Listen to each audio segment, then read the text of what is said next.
जी अस्सलाम वालेकुम स्टूडेंट्स। जी हमने प्रीवियसली डिस्कस किया था एंगुलर डिस्प्लेसमेंट और एंगुलर वेलोसिटी के बारे में।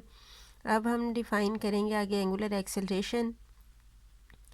जिस तरह से लीनियर एक्सेलरेशन को हमने पढ़ा था, rate of change of velocity is known as acceleration. तो एंगुलर एक्सेलरेशन में क्या होगा, rate of change of angular velocity is called angular acceleration. Angular acceleration को हम अल्फ़ा से रिप्रेजेंट करते हैं and it is equal to delta omega over delta t. The SI units of angular acceleration is radian per second square and dimensions are t raised to power -2। क्योंकि radian supplementary unit है, इसकी कोई dimensions नहीं होती। Second के लिए हम dimensions में यूज़ करते हैं टी, तो इसलिए टी रेज़ टू पावर -2 होगा।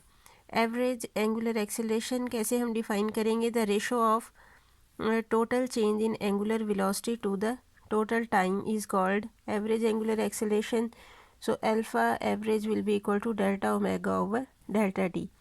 Instantaneous angular acceleration को कैसे डिफाइन करेंगे, the limiting value of delta omega over delta t when delta t approaches to 0 is called instantaneous angular acceleration। या फिर हम इसे इस तरह से भी डिफाइन कर सकते हैं, the angular acceleration of the body at any instant of time is known as instantaneous angular acceleration.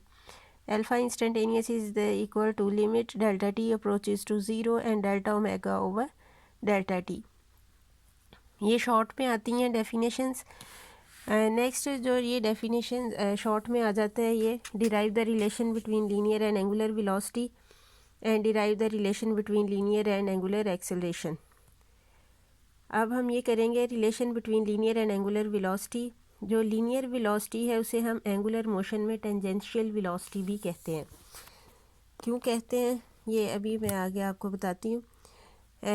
We know that s is equal to r theta, so delta s is equal to r into delta theta. Divide both sides by delta t, so delta s over delta t will be equal to r delta theta over delta t. क्योंकि जब angular displacement change होगा तो understood है body move करेगा, arc length भी change हो जाएगी, इसलिए हमने साथ डेल्टा लगाया। रेडियस ऑफ पाथ में कोई चेंज नहीं आता, इसलिए आर के साथ डेल्टा नहीं लगाया हमने। और delta s over delta t बन जाएगा velocity. Rate of change of angular displacement is known as angular velocity, so v is equal to r omega. जब एक बॉडी सर्कल में मूव करता है इस तरह से कि ये सर्कुलर पाथ के अलॉन्ग मूव कर रहा है, ठीक है, इसकी एंगुलर वेलोसिटी की डायरेक्शन तो वही होगी जो एंगुलर डिस्प्लेसमेंट की अलॉन्ग एक्सिस ऑफ रोटेशन। लेकिन जो लीनियर वेलोसिटी है वो वेक्टर के साथ से हम जब रिप्रेजेंट करते हैं तो वो हम शो करते हैं अलॉन्ग द टेंजेंट। यानी इस पॉइंट पे लेंगे तो इस तरह से होगा। टेंजेंट वो लाइन होती है जो किसी भी कर्व्ड सरफेस को सिर्फ एक पॉइंट पे टच कर रही हो। इसी तरह अगर इस पॉइंट पे लेंगे लीनियर वेलोसिटी तो वो इस तरह से होगी अलॉन्ग द टेंजेंट। इस पॉइंट पे लेंगे तो ये होगा टेंजेंट, इस पॉइंट पे लेंगे तो ये होगा टेंजेंट। यानी स्ट्रेट लाइन जो कि किसी भी कर्व्ड सरफेस को सिर्फ एक पॉइंट पे टच करे वो कहलाती है टेंजेंट, वो टेंजेंट कहलाता है। और यहाँ पे लीनियर वेलोसिटी जो है उसे हम टेंजेंशियल वेलोसिटी भी कहते हैं, यानी सबस्क्रिप्ट में टी लिखते हैं, दैट स्टैंड्स फॉर टेंजेंशियल। तो टेंजेंशियल वेलोसिटी की डेफिनेशन अगर आती है तो आप क्या लिखेंगे, when the linear velocity in case of angular motion is along the tangent, that is known as tangential velocity. Again, relation between linear and angular acceleration, we know that v is equal to r omega। ये भी relation derive किया है। जब angular velocity change होगी तो linear velocity भी change होगी। divide both sides by delta t, so delta v over delta t is equal to r delta omega over delta t।